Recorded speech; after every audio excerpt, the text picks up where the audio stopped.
Hello everyone, आप देख रहे हैं आपका अपना यूट्यूब चैनल अमन केमिस्ट्री। आज हम करेंगे फिजिक्स चैप्टर नंबर 2 एक्सरसाइज का क्वेश्चन नंबर 2.3। तो क्वेश्चन में हमें क्या बोला है, two charges 2 microcoulomb and -2 microcoulomb are placed at point A and point B 60 centimetre apart. अब इसमें ना दो पार्ट है, ए और बी। ठीक है, तो पहले ए वाला पार्ट सॉल्व करेंगे, फिर बी वाला पार्ट सॉल्व करेंगे। तो ए वाले पार्ट में बोला identify N equatorial surface of the system. तो हमें दो चार्ज गिवन है जिसकी साइन अपोजिट है, एक की है 2 माइक्रोकूलम और एक की है -2 माइक्रोकूलम, और मैग्नीट्यूड दोनों का इक्वल है, सेम है मतलब। ठीक है, तो ये क्या बनेगा, ये डाइपोल बनेगा। डाइपोल क्या होता है, एक पॉजिटिव और एक नेगेटिव से बनता है, उसको हम बोलते हैं डाइपोल। ठीक है, तो एक हमें चार्ज हमारा है नेगेटिव और एक चार्ज है हमारा पॉजिटिव। ठीक है, और बीच में डिस्टेंस कितना गिवन है, 6 सेंटीमीटर। ठीक है, तो अब ए वाले पार्ट में क्या बोला है, identify N equatorial surface of the system. तो पहले ए वाला पार्ट सॉल्व करेंगे। तो ऐसी डिस्टेंस बतानी है जिसके हर एक पॉइंट पे पोटेंशियल सेम हो। तो अब हमें पता है डाइपोल के लिए इक्विपोटेंशियल सरफेस कौन सी होती है, जो इक्वेटोरियल प्लेन होता है वो इक्विपोटेंशियल सरफेस होता है, क्योंकि उससे हर एक पॉइंट पे पोटेंशियल क्या होती है, सेम होती है। ठीक है, तो हमने फिर से ड्रॉ कर लिया, एक के माइनस चार्ज और ये पॉजिटिव चार्ज और ये नेगेटिव चार्ज। ठीक है, बीच में डिस्टेंस कितना था, 6 सेंटीमीटर।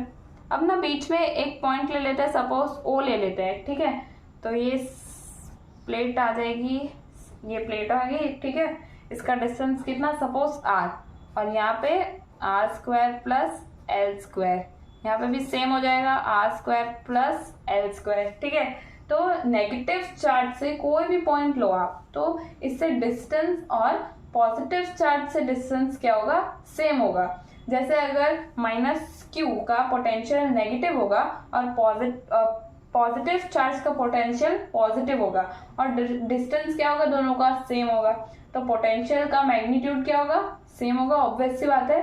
अब एक का पॉजिटिव है और एक का नेगेटिव है, तो नेट पोटेंशियल क्या हो जाएगा, 0 हो जाएगा। ठीक है, तो ए क्या आ गया हमारा। तो अब इसको लिख लेंगे, जो हमने समझा है उसी को लिखेंगे। An equatorial surface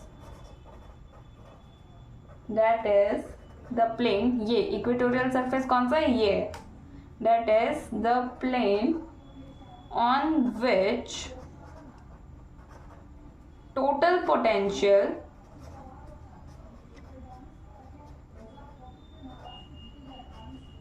is 0 everywhere. The plane is located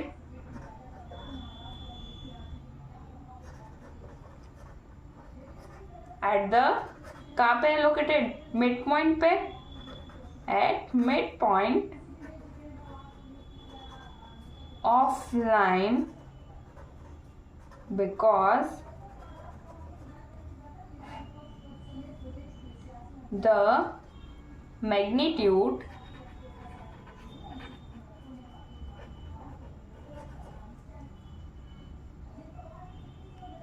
of charges, क्या है, magnitude of charges is same. ठीक है, हमारा ए पार्ट सॉल्व हो गया। ठीक है, आई बात समझ। अब बी वाला पार्ट सॉल्व करेंगे। तो बी वाले पार्ट में क्या बोला है, what is the direction of the electric field at every point on this surface. तो बी वाले पार्ट में हमें डायरेक्शन पूछिए, किसकी, इलेक्ट्रिक फील्ड की, हर एक पॉइंट पे, इस सरफेस के हर एक पॉइंट पे हमें इलेक्ट्रिक फील्ड की डायरेक्शन बतानी है। अब इक्वेटोरियल पॉइंट पे जो इलेक्ट्रिक फील्ड होता है वो डाइपोल मोमेंट के अपोजिट होता है। ठीक है, तो डाइपोल मोमेंट क्या बताया था, एक नेगेटिव और एक पॉजिटिव से बनता है, उसको हम क्या बोलते हैं, डाइपोल बोलते हैं। ठीक है, तो अगर जो इलेक्ट्रिक फील्ड है ना वो डाइपोल के अपोजिट होगी, सो डाइपोल मोमेंट हो गया राइट डायरेक्शन में, तो इलेक्ट्रिक फील्ड किस डायरेक्शन में जाएगी, लेफ्ट डायरेक्शन में, उसके अपोजिट डायरेक्शन में जाएगी। ठीक है, तो अगर ये इस डायरेक्शन में जा रहा है तो इलेक्ट्रिक फील्ड किस डायरेक्शन में जाएगी, इसके ऑपोजिट डायरेक्शन में। ठीक है, तो हम एक और मेथड से इसे चेक कर सकते हैं। जो ये नेगेटिव चार्ज है ना, इसकी वजह से जो इलेक्ट्रिक फील्ड होगी वो किसकी तरफ होगी, towards the negative charge.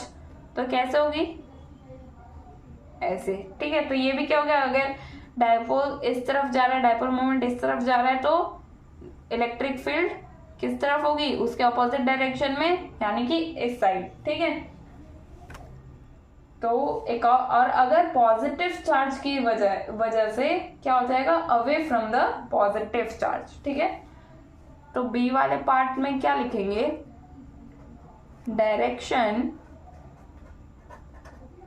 Of electric field will be perpendicular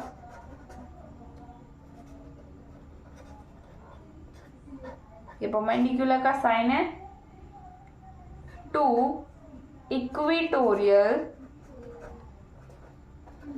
plane and opposite to, किसका ऑपोजिट था, डायपोल मोमेंट के, and opposite to dipole moment.